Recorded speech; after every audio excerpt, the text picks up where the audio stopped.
오늘 주시는 말씀은 마태복음 10장 22절, 히브리서 10장 36절 말씀입니다. 제가 읽을 때 여러분들도 따라 읽으시면 좋겠습니다. 또 너희가 내 이름을 인하여 모든 사람에게 미움을 받을 것이나 나중까지 견디는 자는 구원을 얻으리라. 너희에게 인내가 필요함은 너희가 하나님의 뜻을 행한 후에 약속을 받기 위함이라. 아멘. 오늘 이 말씀을 중심으로 해서 오늘을 인내하며 삽시다. 그렇게 주제를 정하고 여러분들과 말씀을 같이 나누려고 합니다.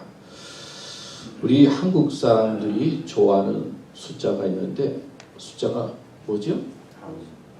3. 또 럭키 세븐, 그래서 세븐도 좀 좋아하는 것 같고, 싫어하는 숫자는요 뭐죠? 4. 죽을 4자. 또 뭐 서구사에서는 싫어하는 숫자가 뭐죠? 6자. 예. 그 다음에 금요일 13. 그렇게 싫어하는 것 같습니다. 한국 사람들은 뭐 3자를 많이 좋아한다고 해요. 그래서 삶에 대한 이야기들이 많이 있고, 또 삶을 표현하는 그들이 많이 있죠. 잡심, 뭐죠? 살인. 그 다음에 뭐 삼천리, 삼척동자, 삼부자, 삼총사, 뭐 삼종지도, 여삼추. 3이 2번 겹치면 뭐죠? 3세번. 그런 말도 있습니다. 이 배경에는 뭐 3번까지 봐준다. 그런 의미도 있다고 해요. 베드로가 예수님에게 물었죠. 예수님, 형제들이 잘못하면 7번 용서할까요? 그렇게 물었습니다. 사실 그 당시에 그 랍비들은 3번 정도는 용서하라. 그런 말이 있고, 외경에는 2번 정도 관용을 베풀라. 그러니까 베드로가 7번 용서할까요? 그렇게 이야기한 거는 아주 대단하게 생각해서 이야기한 것이었어요. 근데 예수님께서 뭐라고 그랬죠? 70번씩 7번. 그러니까 그냥 계속 용서하라. 그렇게 말씀했습니다.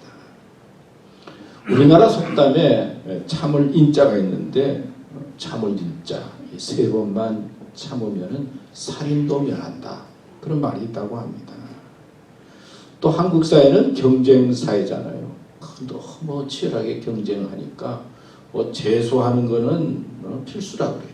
삼수는 선택. 그러니까 3번까지는 봐준다. 그런 의미가 있습니다. 우리는 예수님의 그 용서에 대한 말씀을 잘 압니다. 끊임없이 용서하라. 근데 제가 시간이 흐르면서 요즘 생각해 보니까요, 어떤 사람을 만나면 그렇게 기분이 좋고 즐겁고 웃음이 나고, 만나고 돌아오면 기분이 좋은 사람이 있어요. 근데 어떤 사람을 만나면 그냥 왜 만났나 갔다 보면 그냥 후회가 되고 말이에요. 속이 상하고, 어떤 때는 자존심도 상하고, 그런 사람들도 있어요. 그러니까 예수님께서 그냥 다 용서하라고 그래서 선교적인 거나 또 신앙적인 면에서 저를 믿음으로 이끌기 위해서는 용서의 마음으로 만나야 되겠지만은, 신기하게 괴롭히는 사람은 만나고 싶지가 않아요. 여러분들은 어때요? 그래도 만나면 기분 좋은 사람 만나고 싶고, 또 만나면 믿음이 생기고, 만나면 편한 사람 만나고 싶지, 이제 왜 그런지 만나면 그냥 싫은 사람은 점점 만나기 싫어지는 그런 느낌을 갖고 있습니다. 사실 용서는 해야 되겠고, 그냥 이해는 해야 되겠지만은, 이제는 그래도 마음에 들고 우리의 마음을 기쁘게 하는 사람들을 자주 만나서 좀 치열업해서 기분 좋게 살면 좋겠다. 이제 그런 생각을 하면서 우리 교회도 또 우리 가족들도 서로 만나면 좀 이렇게 믿음도 생기게 하고 기쁨도 주고 즐거움을 주는 그런 모임과 교회와 단체가 되면 좋겠다. 그런 생각을 해봅니다. 근데 여러분, 그런 생각을 하지만은요, 현실은 그렇지가 않잖아요. 마냥 즐거운 사람만 만날 수가 없고, 어떤 때는 기쁜 사람을 만나게 되고, 또 여기 비즈니스 하시는 분들은 하다 보면 아주 그냥 좀 안 왔으면 좋겠다. 응? 그 속을 뒤틀게 하는 사람들 나타날 때가 있잖아요.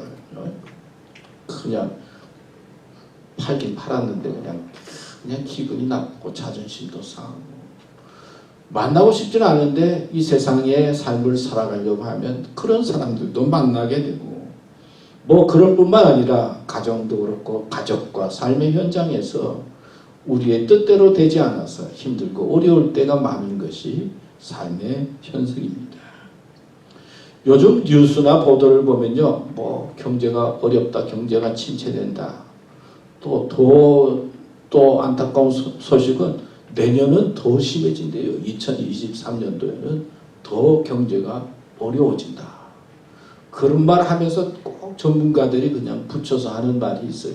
지금은 견뎌야 할 때입니다. 지금은 그냥 참고 지나가야 될 때입니다.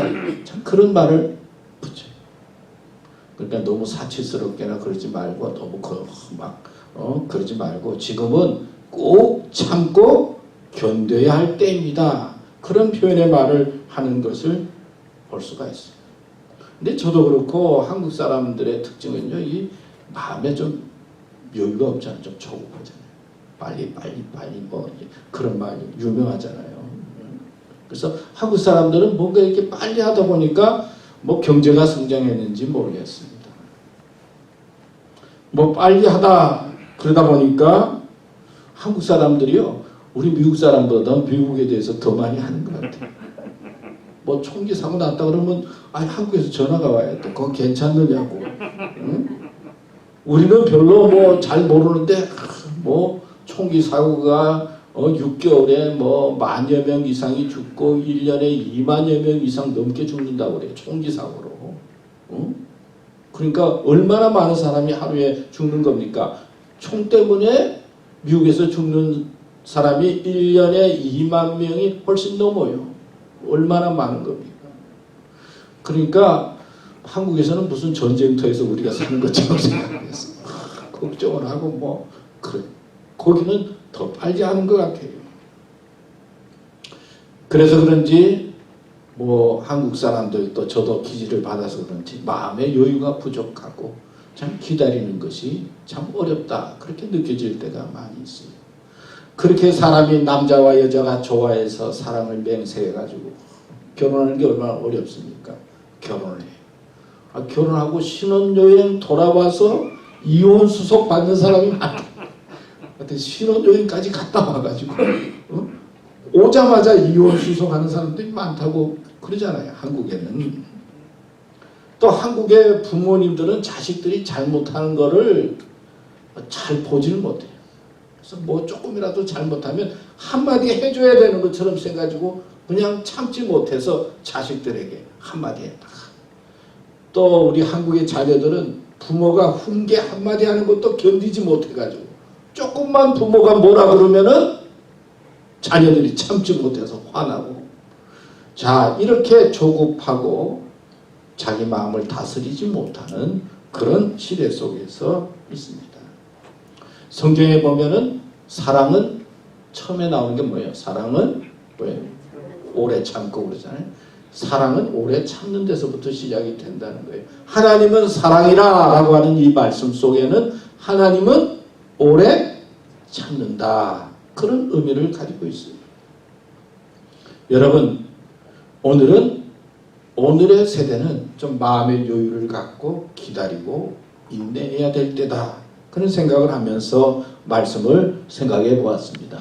첫 번째, 오늘을 인내하며 삽시다. 첫 번째, 그 다음에 넘어가면요, 믿음으로 사는 길에는 견딤이 필요하다. 마태복음 10장 22절 말씀, 오늘 말씀인데, 또 너희가 내 이름을 인하여 모든 사람에게 미움을 받을 것이나 나중까지 견디는 자는 구원을 얻으리라. 나중까지 견디는 자, 그래서 견딤이 필요하다 그랬는데요. 우리가 예수님을 믿고 신앙생활을 하는 길이 사실 악한 영이나 세상에서 보면요, 그렇게 좋은 게 아니잖아요. 그래서 하여튼 핍박도 많고 믿음 생활 하려고 하면 시험 드는 것도 많고 우리는 지금 안정이 돼서 오랫동안 신앙생활을 해서 그렇지만 처음으로 그 가정에서 믿음 생활하려고 하면 얼마나 힘듭니까? 또 사회적으로나 세상적으로 교회를 향해서 얼마나 많이 핍박하고 미워하고 있습니까? 그러니까 우리는 예수님을 믿는다라고 하는 믿음의 길을 갈 때 알게 모르게 미움을 받는 경우가 많이 있어요. 사람의 마음속에는요, 인정받고 싶어하는 마음이 많이 있잖아요. 그게 가장 큰 그 삶의 욕구인데 누가 나를 인정해주면 그렇게 좋아요. 뭐 부모도 자녀가 수고 많이 했습니다. 부모님 고맙습니다. 감사합니다. 인정하면 기분 좋잖아요. 근데 자녀들이 부모님 향해서 다른 부모님은 이렇게 잘해주는데 왜 나한테는 이렇게 했어요? 부모님을 원망하고 미워하면 얼마나 상처가 큽니까? 다 인정받고 싶어하는 마음을 갖고 사는데 우리가 예수님의 믿음을 가지고 살려고 하면 인정을 받기보다는 세상에서 미움받을 때가 많이 있다는 거예요. 이 미움받을 때 어떻게 해야 되느냐? 견뎌야 된다는 것이죠. 믿음으로 사는 길은 견뎌야 돼. 그리고 구원의 자리에 들어간다는 것입니다. 여기에 보면 나중까지 견디는 자는 나중까지도 중요해요. 끝까지 견뎌야 된다. 마지막까지. 우리 성경에 잘 아는 가룟 유다 있고 그 다음에 예수님이 십자가에 달릴 때 오른쪽에 있는 강도가 있었죠. 가룟 유다는 평소에 모든 것 버리고 예수님 쫓았어요. 그리고 얼마나 신뢰할 만하면 돈을 다 맡겼겠습니까?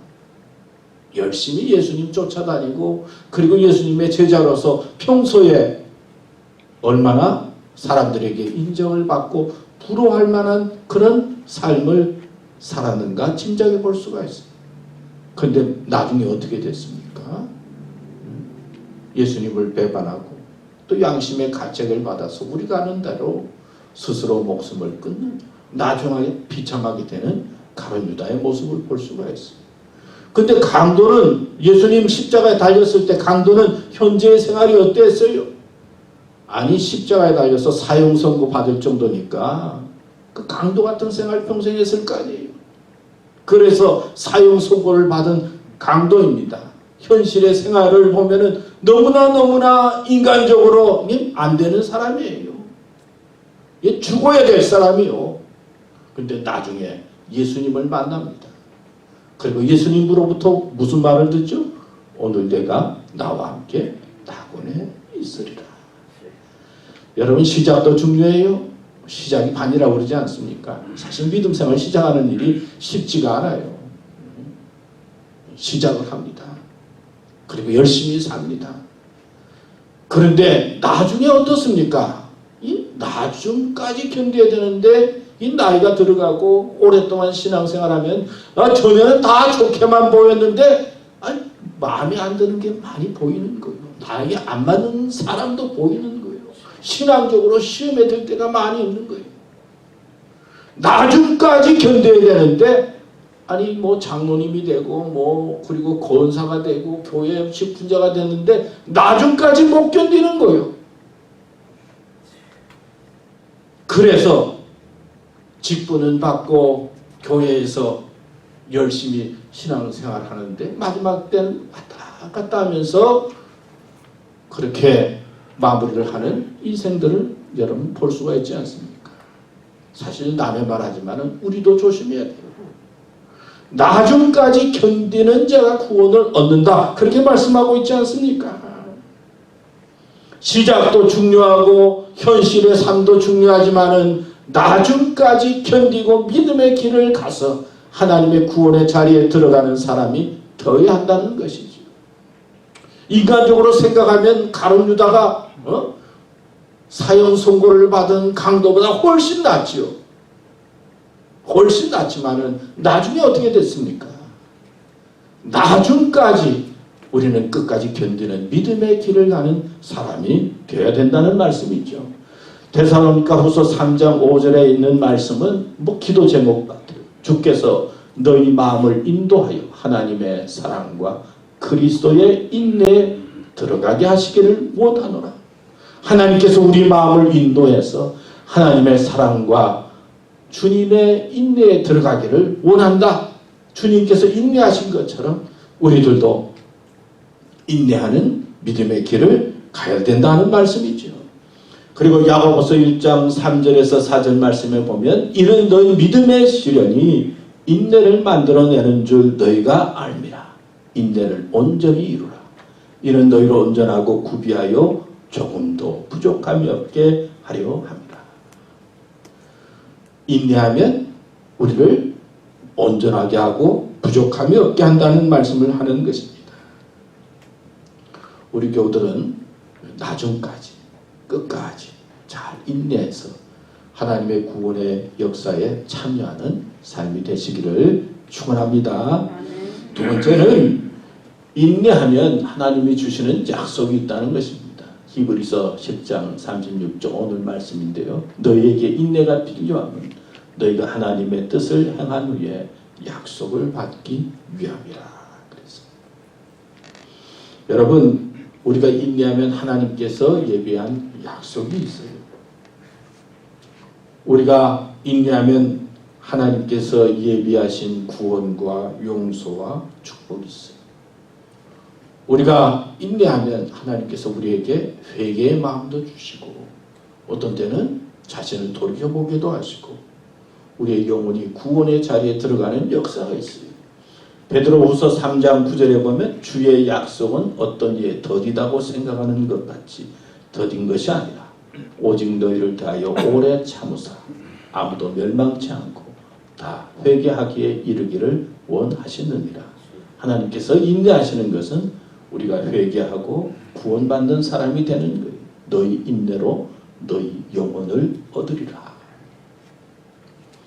여러분 신문 보도를 통해서 봤지만은 일본의 전 수상 누구죠? 아베 수상이 이제 피격을 받아서 총에 맞아서 죽었습니다.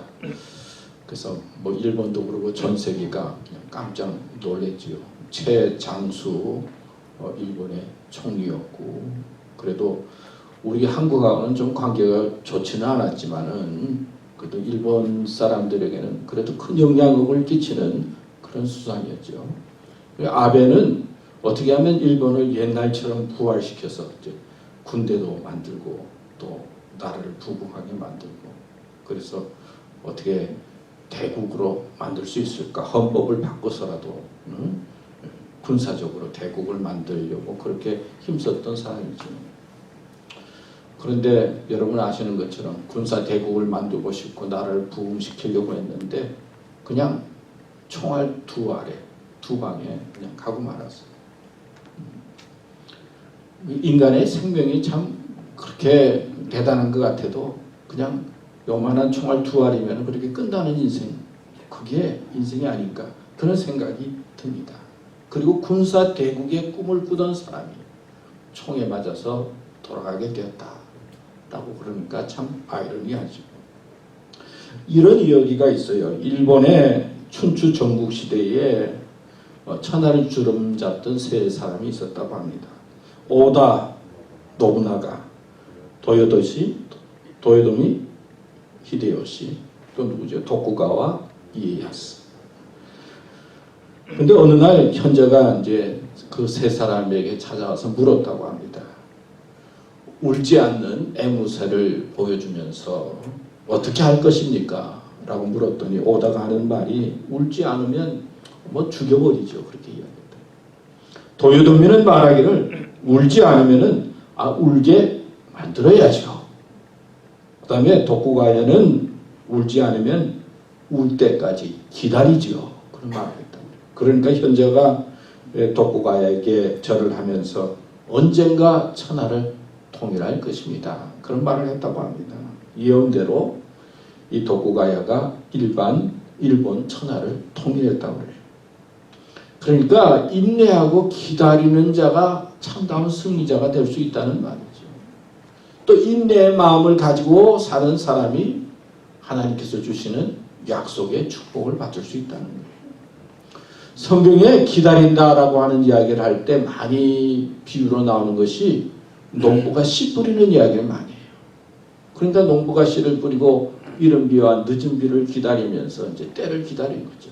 그래서 열매를 얻는데 서계에는 씨 뿌리는 비유, 농부를 통해서 우리들에게 많은 교훈을 가르쳐 주는데 그 중에 하나가 때를 기다리는 거예요. 하나님께서 열매 주실 때까지 기다려라, 인내해라. 때가 돼야 열매를 얻을 수 있다는 것이죠. 또 하나는 주님의 재림에 대해서 이야기할 때가 많이 나와요. 기다리라. 주님의 재림은 때가 언제인지 모른다는 거예요.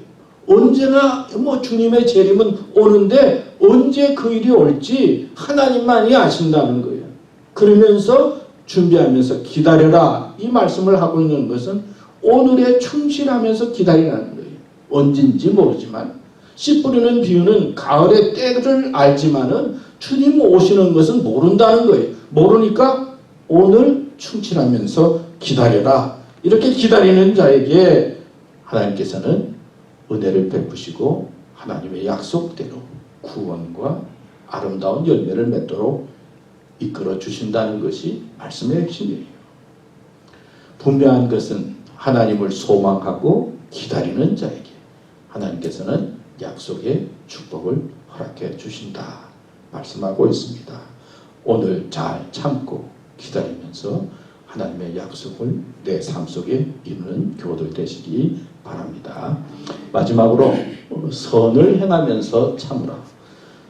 아까 우리 한국 사람들이 좋아하는 3번 그랬는데 세 번째입니다. 선을 행하면서 참으라. 베드로전서 2장 20절에 보면 죄가 있어 매를 맞고 참으면 무슨 칭찬이 있으리요. 오직 선을 행함으로 고난을 받고 참으면 이는 하나님 앞에 아름다우니라. 그래서 갈라디아서 6장 9절에도 보면 우리가 선을 행하되 낙심하지 말지니 때가 이름에 거두리라. 누가복음 8장 15절에도 보면 좋은 땅에 있다는 것은 착하고 좋은 마음으로 말씀을 듣고 지키어 인내로 결실하는 자니라. 인내가 필요하다는 것이죠. 그 다음에 시편 37장 7절에도 보면 여호와 앞에 잠잠하고 참아 기다리라. 자기 길이 형통하며 악한 꾀를 이루는 자를 인하여 불평하여 말지어다. 참아 기다리라. 기다리는 것이 참으로 복이다, 은혜다 말씀하고 있는 것이죠. 사실 이민자의 삶에 있어서 중요한 것은 참는 거예요. 여러분 얼마나 참고 살았습니까? 견디고 인내하면서 그 어려운 이민의 생활을 참고 견디고 인내함으로 말미암아 오늘의 아름다운 복의 자리에 들어가는 것이지요. 우리 정종태 집사님 지난 주말에 잠깐 만났더니 이렇게 은퇴하니까 그렇게 좋다고, 이제 그렇게 좋다고 그런 표현의 말을 하셨어요. 이사하고 은퇴하고 그러니까 참 좋다. 인내하고 그리고 기다려서 은퇴하니까 좋잖아요. 미국은 그런 것 같아요. 은퇴하면 더 좋은 것 같아요. 은퇴하고 지나면은 참고 잘 견디면은 아 좋다. 그런 것이 우리 미국 사람들의 삶이다. 그런 생각을 해봅니다. 그러니까 이제부터는 어떻게 하면 뭐 잘 살까, 뭐 어떻게 할까, 뭐 할까 그런 것보다는 이제는 어떻게 하면 선을 행하면서 살까. 우리 동생이 하여튼 복지관에서 일을 하는데 복지관에 이제 뭐 이사장으로서 이제 뭐 다 하는데 만나면 한 말이 너무 힘들다고, 싫다고, 왜 그렇게 까다로운지 모르겠다고. 나이 드신 분들이 너무 똑똑해가지고 지금은 뭐 그렇게 그냥 까다롭게 그런지 아니 그렇게 힘들다는 소리 많이 해요. 그러니까 우리 믿음의 사람은 이제는 까다로워지면 안 돼. 나이 들을수록 좀 손해도 보고 양보도 하고 이해도 하고 선을 행하면서 살아야 된다. 오늘 성경은 그런 말씀을 하고 있는 거예요. 선의 중심은 하나님이죠. 그리고 선의 중심은 다른 사람을 기쁘게 하는 거예요. 제가 보도를 보는데 태국이라고 하는 나라가 있죠. 태국은 불교의 나라입니다. 국교는 아니지만 뭐 전 국민이 거의 불교를 믿고 남자들은 평생 한 번 정도는 스님이 돼서 거기에 들어가서 훈련을 받는 것이 뭐 그냥 평상시에 일이라고 그렇게 불교의 나라예요. 그래서 불교는 살생을 좀 금하잖아요. 그래서 태국에는 돌아다니는 개들이 참 많다고. 왜 안 죽이니까. 그래서 개 봐도 그냥 놔두고, 개는 또 잡지 않으니까 그냥 기분 좋게 슬슬 다니는데, 그렇게 개가 많이 돌아가는데 하여튼 뭐 피부병에 병에 걸려서 죽지 사람들이 죽이지 않아가지고 그렇게 돌아다니는 개가 많아. 그런 정도예요. 근데 이번에 7월 달부터 태국에서 뭘 했느냐면 마약을 합법화했어요. 마약은 대마초 피워도 괜찮다. 그리고는 권장을 합니다. 그래서 각 백성들에게 나라마다 대마초 피우고 대마초 기르고 싶은 사람들에게 몇 그릇씩 다 나누어줬어요. 그리고 대마초 축제를 하고 대마초 합법화하고, 전에까지만 해도 대마초를 피우고 소지에다 걸리면은 15년형을 받는다든지 아니면은 심하면 어떻게 사형 선고를 했는데, 아니 이번 달부터는 나라 전체가 합법화 해가지고는 백성들에게 다 나누어주고는 집집마다 심으라고 그러고, 그리고 축제를 하고, 뭐 인도네시아나 뭐 싱가포르나 중국 쪽에는 뭐 마약이 얼마나 위험합니까? 거기는 잘못 걸리면 그냥 사형시키잖아요. 근데 이제 태국은 이제 거꾸로 그러는 거예요. 근데 여러 가지 이유가 많이 있지만 그 중에 이유 중에 하나가 뭐냐? 미국이나 서구나 유럽에서 관광객들이 오면 이 대마초가 합법화되니까 팔고 그러면은 돈 많이 벌고 그리고 이익이 될 것 같았어요. 그래서 대마초를 세계에서 처음으로 합법화한 나라. 뭐 여러 가지 뭐 이유가 있겠지만 그 중에 하나가 하여튼 이익이에요. 세계는 어떻게 하면 경제적으로 이익을 얻을까? 사람이 어떻게 되든 말이에요. 그 영혼이 어떻게 되든 어떻게 하면 그냥 이익에 집착되는 거예요. 남느냐 안 남느냐 그거예요. 뭐 잘 사느냐 못 사느냐, 뭐 사실 가진다고 해서 뭐 특별히 더 잘 살아지겠어요. 사실 마음과 생각이 중요하잖아요. 그런데 세상의 분위기는 언제나 이익에 초점이 맞춰져 있어요. 그런데 하나님의 법칙은 이익이 아니라 선에 초점이 맞춰져 있어요. 다른 사람들을 기쁘게 하고 내 영혼이 잘 되고 그리고 하나님께 영광을 돌리고 믿음으로 바르게 살아가느냐, 그리고 다른 사람들에게 덕을 끼치는 인생을 살아가느냐, 거기에 말씀에 초점이 있는 겁니다. 제가 그 보도를 보면서 참 마음이 안타까웠어요. 어떻게 아니 그렇게 불교를 중심으로 하는 그런 나라가 이렇게 세계에서 이제 마약 대마초를 합법화해서 전 백성들에게 다 나누어주고 심으라 그러고 뭐 그런 나라가 되었는가, 마음이 좀 안타까웠어요. 우리는 살아가면서 알게 모르게 너무 이익에 집착하면서 살 때가 많이 있어요. 경제적인 문제에 조금이라도 뭐 손해가 되면 큰일이 난 것처럼 그러고 그럴 때가 많이 있어요. 물론 정확해야 되겠죠. 그러나 그것보다는 이제는 선을 행하면서 좋은 마음을 가지고 양보하면서 그것보다는 하나님의 뜻을 생각하면서 자기를 낮추고 믿음으로 갈 때 하나님의 칭찬이 있고 하나님께 영광이 된다는 것입니다. 그러면은 그 속에 평안이 있어요. 마음에 또 평안이 있어요. 기쁨이 있어요. 우리는 까다롭고 힘든 인생을 사는 사람이 아니라 선을 위해서 자기를 낮추고 다른 사람들을 생각하면서 살아갈 때 하나님께서 기뻐하는 믿음의 사랑으로, 그리고 참으면서 그런 믿음의 참음이 있을 때 하나님 앞에 아름다운 인생이 되는 것입니다. 오늘은 어떤 때인가? 오늘은 참아야 될 때입니다. 견뎌야 될 때입니다. 그리고 선을 행해야 될 때입니다. 이런 마음으로 오늘도 승리하시고 믿음으로 행복하게 살아가는 삶이 되시기를 축원합니다. 기도하겠습니다. 하나님 아버지 감사합니다. 오늘도 저희들에게 말씀을 주셨습니다. 참 저희들이 부족한 것이 참는 것, 인내하지 못하는 것이 부족하다 느낄 때 많이 있습니다. 하나님께서 저희들의 마음과 생각을 다스려 주셔서 참고 견디고 인내함으로 말미암아 하나님의 약속의 축복을 경험하게 해주시옵시고 다른 사람들에게 덕을 끼치게 해주시고 하나님의 사람으로 살아가는데 부족함이 없게 하여 주시옵소서. 저희들에게 참다운 구원을 허락하여 주시옵소서. 예수님의 이름으로 기도드렸습니다. 아멘.